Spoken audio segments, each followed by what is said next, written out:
Buenos días con todos. Bueno, distinguidas autoridades, un saludo a nuestros compañeros policías de criminalística, el personal de docencia también y todos los participantes de aquí presentes. Yo les voy a dar una pequeña aporte, una pequeña charla sobre el aporte que da la genética forense para la administración de justicia del Ecuador, es decir, cómo ayuda la genética forense en la investigación de casos tanto criminales como para la búsqueda de personas desaparecidas. Vamos a enfocarnos en lo que es la búsqueda de personas desaparecidas y cómo a través del análisis de ADN por genética forense se ha logrado identificar a ciertas víctimas.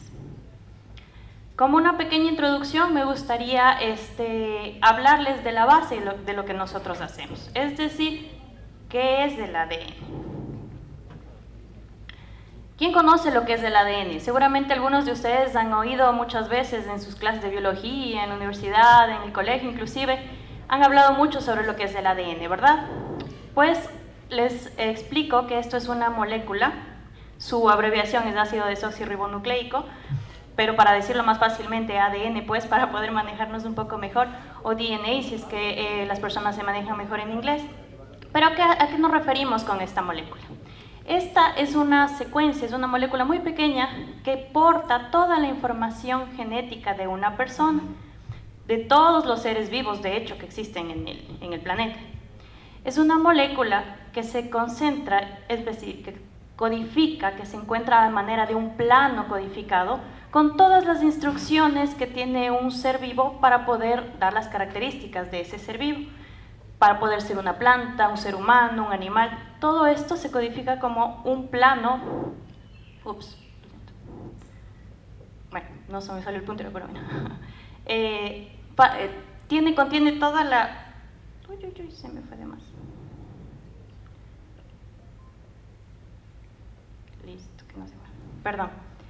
Entonces, como les explicaba, es un mapa en donde nosotros tenemos toda la información de un organismo. Este mapa se codifica con 4 letras, A, T, C, G, y la mezcla de todas estas nos dan todas las características que podamos nosotros sacar, ¿sí? Inclusive para poder hacer la identificación de los individuos. El ADN de que les estoy hablando está presente en todas las células de un organismo. Va a ser el mismo ADN en todas las células presentes, es decir, la misma cédula que yo voy a sacar del hígado va a tener el mismo ADN o la misma codificación que un músculo, que un óvulo, que una célula sanguínea. Obviamente el ADN está presente en todas las células que tengan núcleo. Los glóbulos rojos, por ejemplo, no tienen núcleo, no podemos sacarlos de ahí. Pero en la sangre también hay glóbulos blancos, los cuales sí contienen una molécula de ADN, de la cual podemos analizar. Entonces, en todas las células va a estar presente un ADN que va a ser el mismo del individuo, es decir, no porque saque una celulita de un corazón y luego me vaya a un diente va a tener diferente perfil genético, claro que no, todos van a tener el mismo perfil en todas las células. Ahora, vamos a la parte ya central, ¿qué es la genética forense en la investigación? Como lo dice acá, nos basamos en el análisis de evidencias e identificación de individuos en base al ADN. En base a esta secuencia de esta molécula, nosotros vamos a poder identificar a individuos, tanto que sean de delitos de desapariciones, desapariciones involuntarias, desapariciones forzadas, o también ver la participación tal vez en delitos que ya les voy a mostrar por la recolección de evidencias que los hacen seguramente nuestros compañeros policías. En otro concepto también podemos decir qué es la aplicación de técnicas de genética, técnicas de biología molecular para poder resolver problemas jurídicos. Problemas como los que hemos estado viendo en esta jornada, problemas de desaparición, de identificación de personas. Y si nos vamos más allá, para poder identificar inclusive participación de ciertas personas que están involucradas en una investigación. No para decir si fue o no fue, o culparlo o no, porque ese no es nuestro papel, eso lo hacen los jueces y los fiscales. Sin embargo, nosotros sí damos una herramienta para poder ayudar a esa identificación. Ahora les pregunto, ¿qué tipo de ADN es analizado en estas pruebas? No sé si alguno de ustedes, o tal vez alguno de los presentes, ha visto CSI, ¿sí? Eso que recogen un pelito y a la hora ya le tienen al criminal y ya llegan a la casa. Más o menos lo hacemos, pero no ni tan rápido ni con tanta ficción. Pero ¿qué es la parte que nosotros analizamos? Déjenme ver si puedo. No me sirve el puntero. Ya me fui muy allá. Listo. No puedo, pero bueno, les indico acá. Nosotros, como les dije, el ADN es una secuencia, ¿no es cierto? Una secuencia muy larga de letras, una mezcolanza de letras, podríamos decirlo, que codifica los genes. Sin embargo, dentro de esta larga cadena de información del ADN, existen regiones que no van a codificar ninguna información para dar una característica física, podríamos decirlo, a una persona. Esas partecitas de ADN que no me dicen nada, ni si él tiene el pelo rojo, azul, ojos azules, es blanco, moreno, alto, bajito, hay ciertas partes del ADN que no me dicen esa información. Es en esa parte en la que nosotros nos basamos, llamado ADN no codificante. Sin embargo, esas regiones del ADN nos dan la información que ha sido heredada de nuestros progenitores, ¿sí? Para poder darnos una identificación única a cada uno de nosotros. Es decir, aun cuando tengamos hermanos muy parecidos a nosotros, aun cuando tengamos un hermano muy parecido a mí o hermana muy parecida a mí, no voy a tener el mismo perfil genético, ¿sí? Si ambos tenemos los mismos ojos azules, el pelo rubio, somos blancos, aún así no vamos a tener ni mantener el mismo perfil genético, ¿sí?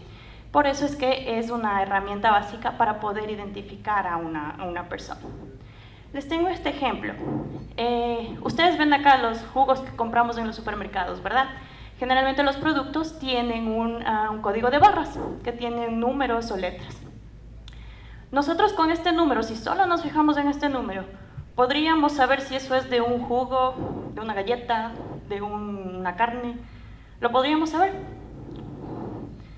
Solo si lo leemos, ¿verdad? Pero no sabemos con este código, no sabemos si esa naranja fue recolectada en el campo, si fue recolectada en Daule, si fue recolectada en otra ciudad o en otro país, ¿no es cierto? No nos da esa información, solo me dice este código que le pertenece al jugo. Si yo le doy un vínculo, después podré analizar. Pero esto es del homólogo que nosotros hacemos, ¿sí? Analizamos un ADN, que va a ser una secuencia alfanumérica, para poder identificar a un individuo. No vamos a analizar ni tampoco nos brinda la información suficiente para poder saber si es que esa persona tenía alguna enfermedad genética, si es que tenía alguna característica física resaltable, ¿sí? Con la tecnología que usamos de los laboratorios de genética forense no es posible hacer esa identificación, por lo menos aquí en el Ecuador. Pero sí nos permite identificar, saber si es que corresponde un perfil a un hombre, a una mujer, y es como cuando explicó el general la huella dactilar. Tenemos puntos característicos en la huella digital. Esto más o menos vamos a tener ciertos puntos de una huella genética. ¿Qué tipo de ADN es utilizado y analizado en estas pruebas de ADN? Tenemos 3 tipos de ADN de los que podemos analizar, basándonos en la variabilidad genética que les expliqué que tiene cada individuo. El primero, que es el ADN nuclear autosómico, que se llama, que es el que está presente en todas las células, ¿sí? El que nosotros vamos a analizar y que ha sido heredado tanto de padre como de madre para poder darme mi información genética. Nos podemos basar aquí, como ustedes ven, se hereda de padre y madre, nos da un individuo y así por generaciones vamos a llegar a la persona que es actual, ¿sí? Para nosotros poder tener el perfil genético de esa persona. ¿Cuál es otro tipo de ADN que nosotros podemos analizar? Es el ADN del cromosoma Y. Como conocemos, las mujeres tenemos la presencia genética de 2 cromosomas de X y los hombres de un cromosoma X y un cromosoma Y. Este cromosoma Y en la mezcla va a ser donado solo por el aportante masculino, es decir, por el padre del individuo, que a su vez fue heredado de su padre, de su padre, de su padre. Entonces, si nos vamos en línea ascendente, el cromosoma Y del individuo va a tener el mismo cromosoma Y que su padre, que tendrá el mismo cromosoma Y de su abuelo, de su bisabuelo y así, solo en línea paterna. Esto nos ayuda a analizar, como lo mencioné, la línea paterna de un individuo, en el caso de que el determinar un perfil genético autosómico o en complementariedad de un perfil genético autosómico. Y en la otra parte es poder analizar un ADN mitocondrial, que al contrario me da la información genética de la línea materna, ya que en el momento de que el momento en que se unen el cromosoma, el óvulo con el espermatozoide, la mitocondria es una organela que contiene ADN genético y va a ser heredado únicamente por la madre. Entonces, en este caso podemos analizar la línea genética materna del individuo. Y para todo esto, ¿para qué nos sirve el ADN? Como les explicaba, nos sirve para dos cosas. Uno, la identificación de personas que se tratan en casos de desaparecidos, y la otra parte también para poder identificar a las personas que han tenido participación en delitos. Como lo dije, no estamos culpando a nadie ni salvando a nadie, que es lo que generalmente nos preguntan en las audiencias. ¿Le violó o no le violó? ¿Le mató o no le mató? No sé si les ha pasado. En nuestro caso no podríamos decir eso, pero solo podemos decir que aquel objeto que estuvo como un indicio y lo analizamos, mantiene o no mantiene un vínculo biológico, o mantiene o no mantiene una coincidencia con una persona que está relacionada en la investigación. A la par, en la identificación de personas desaparecidas, podemos decir si es que un cuerpo sin identificar, un cuerpo NN, una osamenta, un resto óseo que se ha encontrado en las quebradas o en cualquier situación, puede ser o corresponder a una persona. Listo, entonces ahora les voy a comentar sobre las pericias técnicas que se realizan en los laboratorios de genética forense para poder hacer la identificación de personas y los objetivos que vimos antes. ¿Cuáles son estas pericias que se analizan en los laboratorios de genética forense? Pues el primero, como les expliqué, es el análisis y determinación de perfiles genéticos entre indicios presentes en una escena del delito, recogidos por los compañeros policías y de criminalística, por el personal de inspección ocular técnica, y compararlo con muestras de referencia. ¿Qué es una muestra de referencia? Es una muestra de una persona o de un origen conocido, es decir, si yo soy la víctima de un delito, voy y dono mi muestra para poder identificar o que haya alguna investigación dentro de un delito, eso corresponde a una muestra de referencia, ¿sí? Es una muestra de la cual no se tiene duda de su origen. Un segundo pericia que nosotros realizamos es la determinación de perfiles genéticos de cadáveres de NN, es decir, cadáveres sin identificar, restos óseos, y también realizar el cotejamiento con una base de datos. Ya les voy a explicar un poquito más adelante la base de datos a la cual me estoy refiriendo, pero nos centramos en la obtención del perfil genético de restos óseos o de osamenta o de cadáveres sin identificar que están presentes en las unidades forenses, que ya lo mencionó anteriormente el general. Otra de las pericias que realizamos es la determinación de perfiles genéticos de familiares de personas desaparecidas, para realizar un análisis de vínculo biológico y también compararlo en una base de datos. ¿Para qué nos sirven estas muestras de los familiares de desaparecidos? Es para poder realizar una comparación de que si yo tengo una persona que está desaparecida, mi hijo, mi padre, pueda yo acceder a una base de datos que tenemos acá ahorita actualmente en el Ecuador y compararla con los perfiles genéticos de los cadáveres que estén almacenados en ese momento, para así poder identificar si es que un cuerpo que en algún momento lo encontraron sin identificación corresponde a la persona desaparecida. ¿Cuáles son las muestras que generalmente tenemos nosotros para este tipo de casos, para los casos de desaparición? Cuando se encuentran generalmente los cuerpos están en diferentes estados de descomposición, primero se hace, como ya lo vieron en la anterior presentación, una secuencia de pasos o de pericias para poder lograr una identificación. Se inicia obviamente por la necrodactilia, que tal vez es un poco más fácil de identificar en cuerpos que se pueda recuperar sus huellas dactilares. En caso de que no, pues pasa a un proceso de antropología forense en el cual se puede determinar según las características como un tatuaje, ciertas piezas dentales, forma o características físicas que pueda tener una persona. Y en el caso también podríamos utilizar lo que es odontología forense. Generalmente creo que en el Ecuador no es muy común tampoco tener los reportes odontológicos muy actualizados, porque claro, voy primero donde un dentista, me cobró mucho, no me hizo bien, me voy donde otro, no me gustó, me voy donde otro y así, y no se puede tener un registro dental de todas las personas. pero sin embargo también es una forma de identificación. Y el último proceso, cuando ya no se puede obtener esas pericias, es la genética forense, para que a través del perfil genético, la obtención del perfil genético, logremos, podamos más bien obtener el perfil genético de los restos óseos o del cadáver que se tenga para poder identificar. ¿Cuáles son las mejores muestras para poder obtener un perfil genético? Pues a la realidad de nuestros laboratorios nos ha dado con piezas dentales, huesos largos y en algunas ocasiones con uñas. ¿Por qué las piezas dentales o los huesos largos? Porque son estructuras muy duras que, a pesar de que el cadáver o el cuerpo haya estado en condiciones muy adversas ambientalmente, pueda ser o va a ser un poco más recuperable que el poder obtener de otros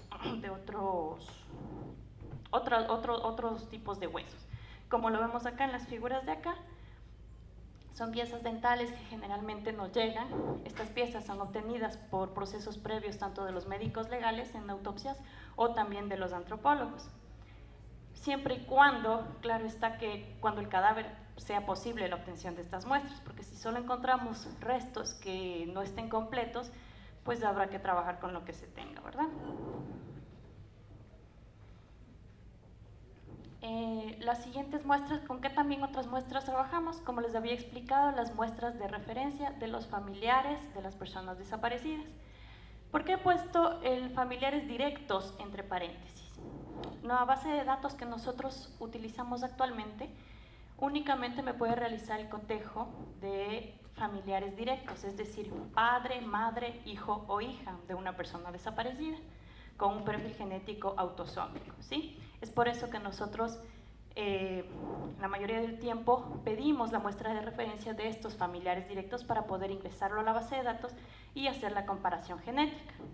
Sin embargo, cuando tenemos un indicio de que un resto óseo o que un cadáver que no se ha podido identificar previamente sí tiene o guarda mucha relación con un familiar del cual no tengo ni padres ni hijos, ni vivos ni muertos, pero tengo un hermano, tengo una hermana.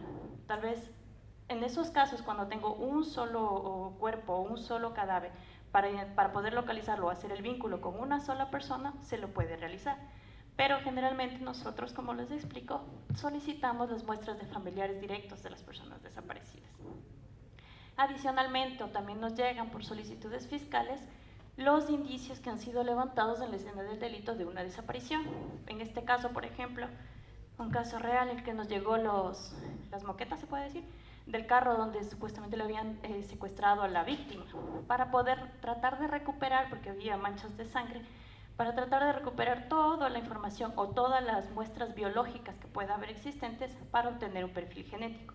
No decir que es el de la víctima, pero sí poder comparar, por ejemplo, si en este caso, en el de la moqueta, yo tengo una muestra de sangre y lo saco, pero yo no voy a decir sí es el de la persona desaparecida, porque yo no tengo el perfil de la persona desaparecida, pero sí voy a poder compararlo con el del familiar, de la mamá, y decir sí, esa mancha de sangre que está en la moqueta tiene un vínculo biológico con la señora, la madre de la persona desaparecida. Entonces podemos ahí vincular el caso y decir sí, esa sangre es de aquella persona desaparecida y inferir que ese perfil pertenece a la persona. Asimismo, hisopados que nos levantan, prendas de vestir o cualquier otro indicio que pueda ayudarnos.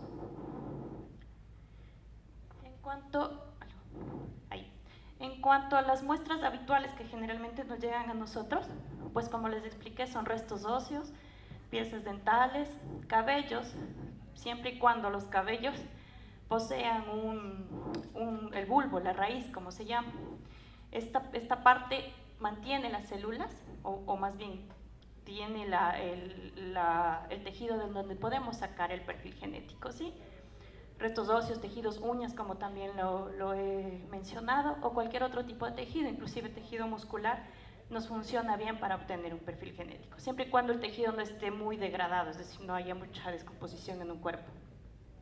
Y las muestras no habituales que generalmente nos llegan, porque no tengo un familiar directo, pero sí lo que tengo es un cepillo de dientes de la persona, el cepillo que utilizaba, el cabello, la afeitadora, las prendas de vestir, la ropa sucia que usó el día anterior, se puede sacar un perfil genético. No se puede decir sí, ese perfil es de la persona, porque a lo mejor el cepillo de cabello lo ocupó primero ella, la desaparecida, y luego la hermana, entonces no podríamos vincular. pero sí tener ciertos indicios. Esto es, una vez que nosotros obtenemos las muestras de los cadáveres, las muestras de referencia, pasan a estos procesos que ya son más técnicos dentro del laboratorio, pero que sin embargo me parece importante mencionarles a ustedes. Se hace una extracción del ADN, del indicio que haya sido recuperado, de la pieza dental, del resto óseo, del cepillo, del indicio que se haya recogido, para poder procesarlo y realizar una extracción de ese ADN.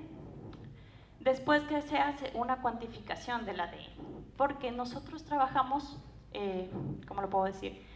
Trabajamos con una muestra que no es óptima, trabajamos con una evidencia que ha estado expuesta a cualquier situación ambiental, trabajamos como que digamos lo peorcito que se ha recogido en las evidencias, ¿sí? Entonces ese ADN no va a estar en óptimas condiciones. Vamos a tener que analizar qué tanta cantidad de ADN tengo y qué calidad de ADN tengo, para saber si es que puedo recuperar o no puedo recuperar ADN. Tenemos ciertas limitaciones, no es que porque me manden un cabello voy a tener un perfil genético completo, siempre hay limitaciones dentro, inclusive en la parte científica, que nos puede pasar.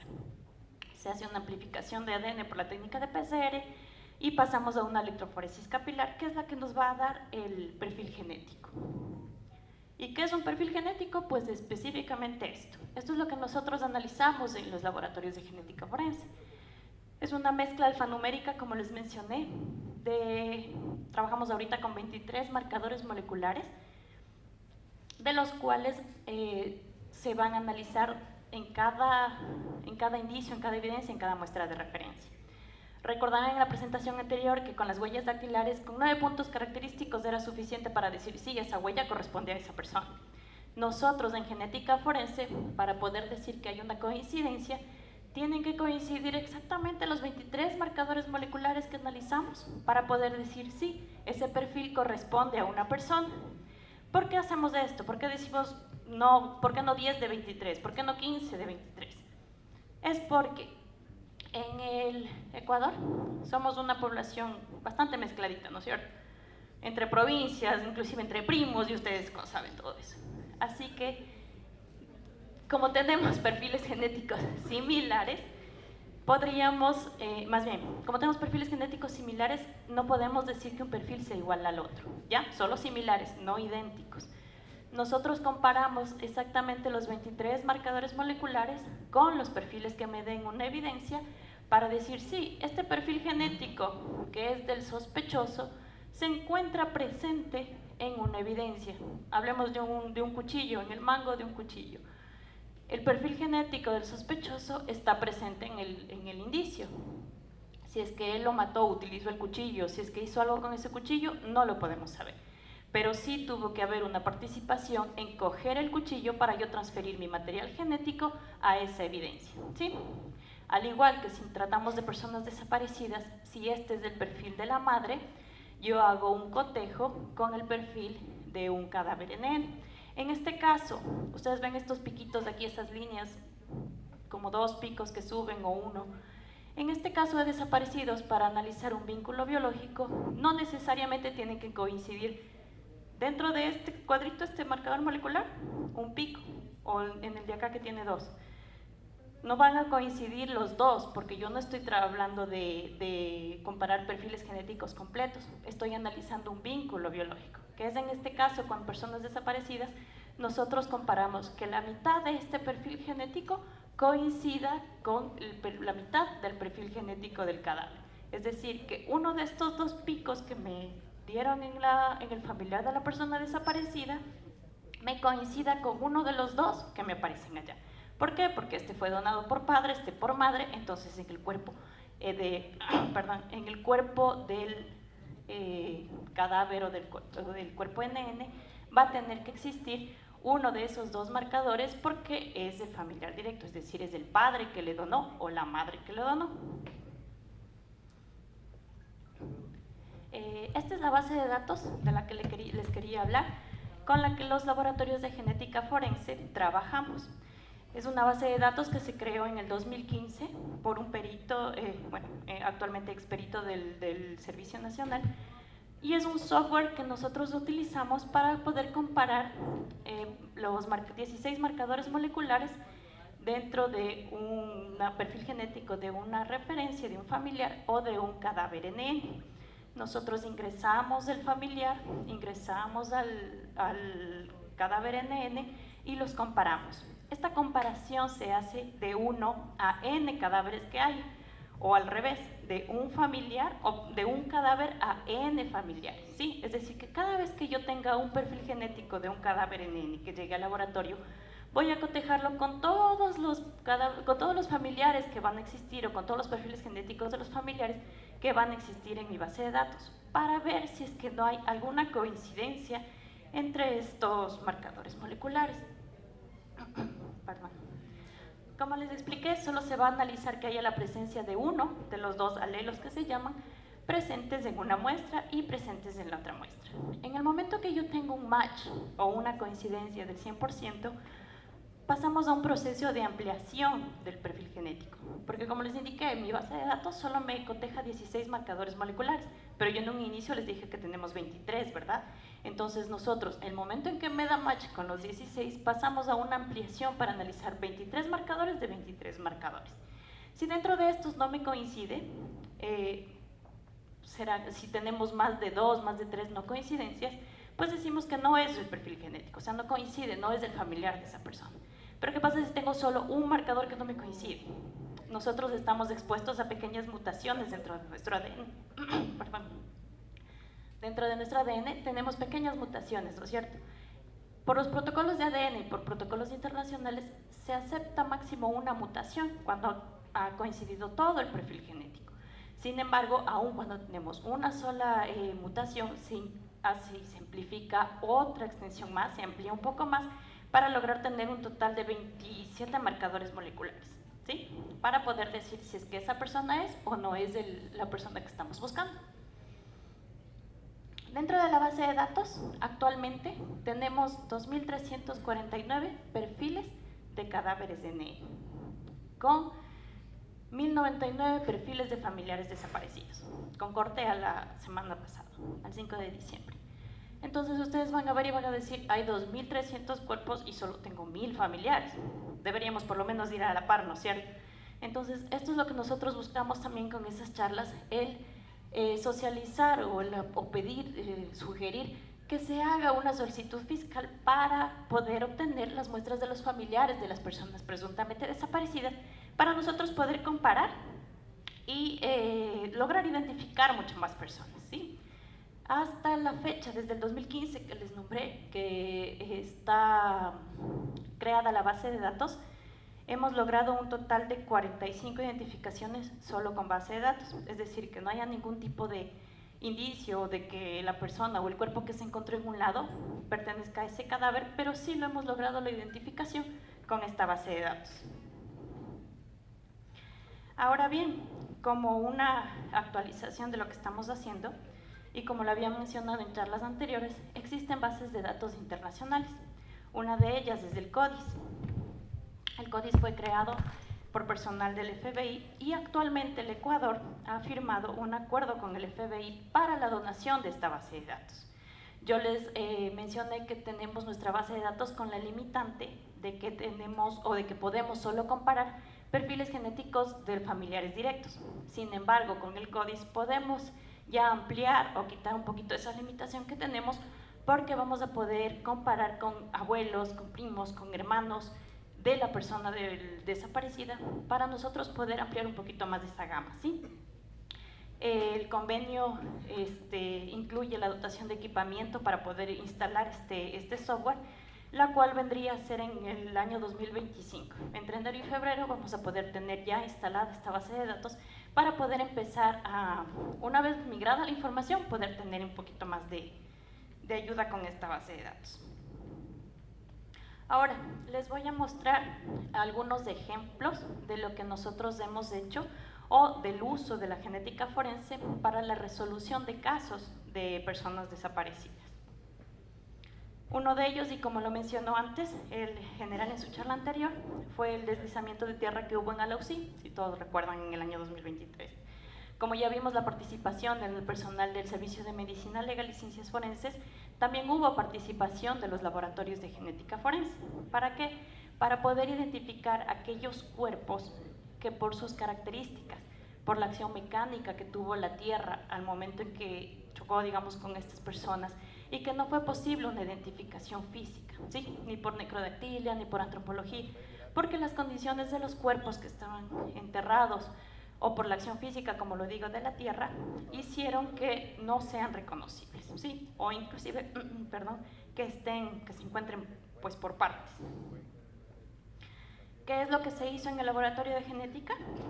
Pues se tomó la muestra de referencia, o la muestra de sangre de los familiares de las personas que aún estaban desaparecidas.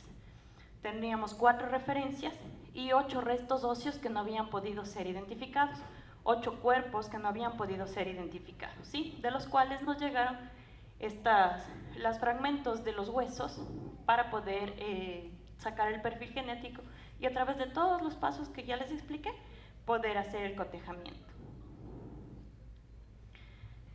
Como lo mencioné, se hizo una identificación por antropología forense en primera instancia y de los cuales no se pudo obtener un perfil genético, pasaron a una identificación por genética forense. Este caso era de una madre que perdió a su familia. La muestra de referencia, la muestra de sangre, fue de la madre. En este caso pudimos identificar a una hija que que estaba desaparecida y a su hijo. ¿Por qué? Por el vínculo directo que tenían. Sin embargo, dentro de todos los restos óseos que les mostré en la diapositiva anterior, a través de la identificación de esos 2 restos óseos que sabíamos que eran hijos de esa persona, pudimos identificar al padre de estos niños, porque no teníamos una muestra de referencia del padre que había desaparecido, no tenía padres vivos y obviamente sus únicos hijos estaban desaparecidos también. Pero a través de la identificación de genética y el perfil genético, el vínculo biológico que se sacó, pudimos identificar y poder dar tranquilidad a esa madre de que por lo menos pudo identificar a su hijo, a su hija y a su esposo. Otro de los ejemplos que puedo darles, si muchos recordarán, el accidente de helicóptero de las Fuerzas Armadas, que pues se chocó y cayó en una región de la Amazonía, en donde existieron 8 personas desaparecidas. Obviamente por el tipo de desastre, podríamos decirlo así, que fue la explosión del helicóptero en el momento de la colisión, muchos cuerpos, o más bien todos los cuerpos, no pudieron ser identificados por técnicas rutinarias. Algunos sí, pero ciertas partes y también otras 3 personas desaparecidas pasaron pues a una identificación de genética forense. Estas son las muestras con las que trabajamos dentro de ese caso. Ustedes van a ver aquí estos huesitos, por así decirlo, tienen características que son un poquito más conservadas a comparación de los restos óseos que encontramos acá, ¿sí? En este caso sí tuvimos limitantes para poder obtener un perfil genético. ¿Por qué? Porque en el caso del helicóptero hubo una colisión, una explosión, en donde los cuerpos fueron incinerados. También dentro de genética tenemos ciertas limitantes, ciertos inhibidores de nuestras técnicas con las que trabajamos y por ende no siempre es posible hacer una identificación de un resto óseo. En este caso pasó eso. Pudimos identificar con los huesos que estaban medianamente conservados, pero muchos de estos restos óseos, que nos llegaron más de 200 restos incinerados, no pudimos identificarlos o poder relacionarlos con las personas que estaban desaparecidas. Dentro de un proceso de genética, ustedes considerarán que es un proceso muy costoso. Es muy costoso para el Estado realizar una prueba de ADN, ya sea de una referencia, o sea de un resto óseo, o sea de una evidencia. Es muy costoso el proceso y muy demoroso también.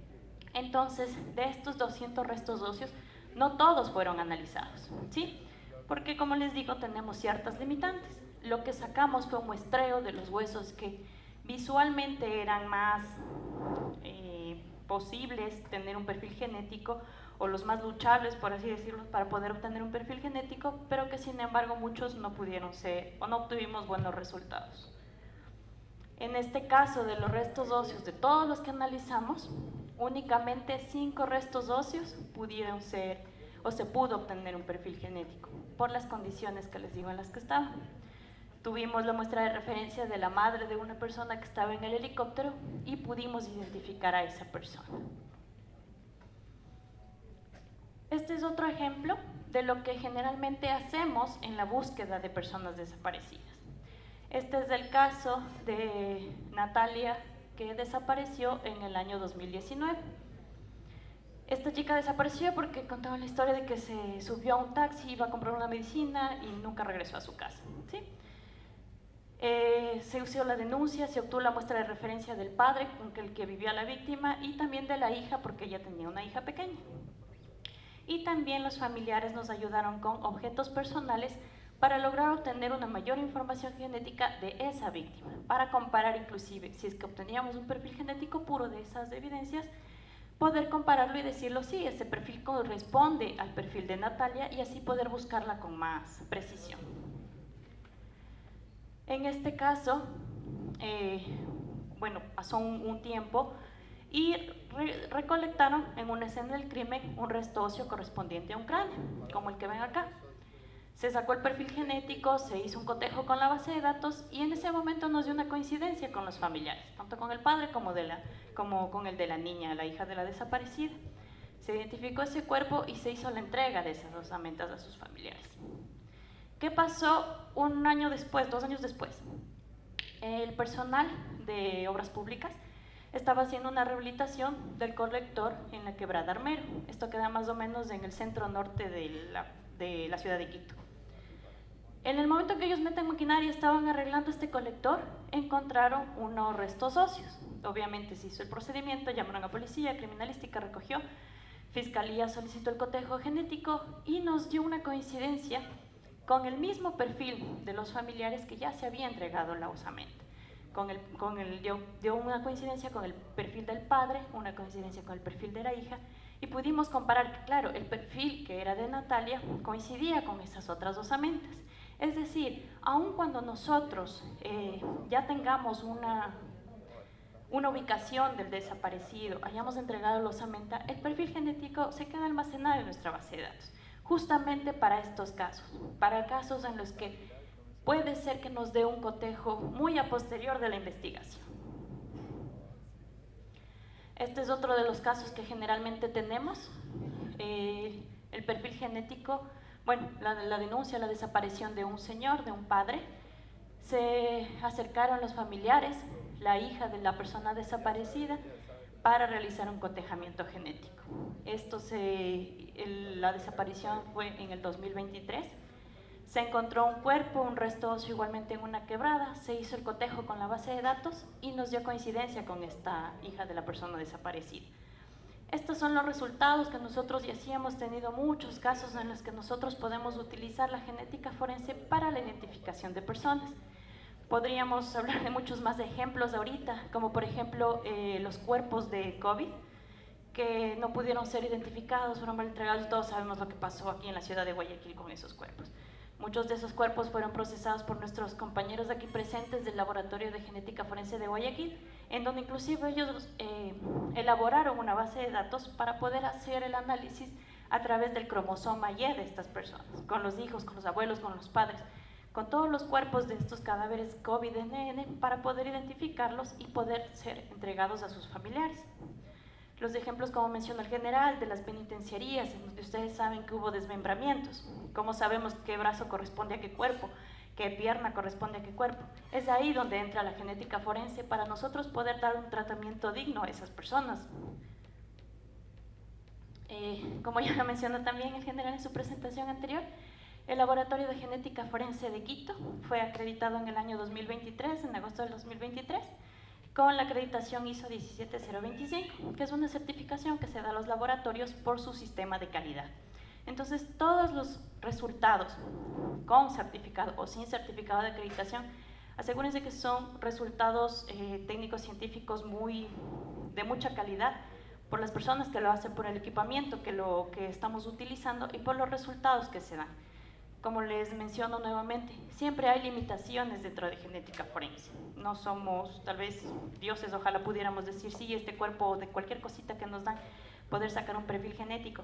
Pero sí luchamos mucho para poder obtener un perfil y poder dar una buena herramienta a un fiscal, a un juzgado, para que tome las mejores decisiones. Y finalmente les presento a mi grupo de trabajo, el Laboratorio de Genética Forense de Quito, que fue creado en el 2014 y puesto en marcha en el año 2016, con 7 peritos incluidos, un grupo multidisciplinario, entre ellas yo incluida, peritos que trabajamos en el Laboratorio de Genética y también en el Laboratorio de Genética Forense de Guayaquil, el cual fue creado en el 2019, puesto en marcha en el 2019, mis compañeros de aquí presentes algunos.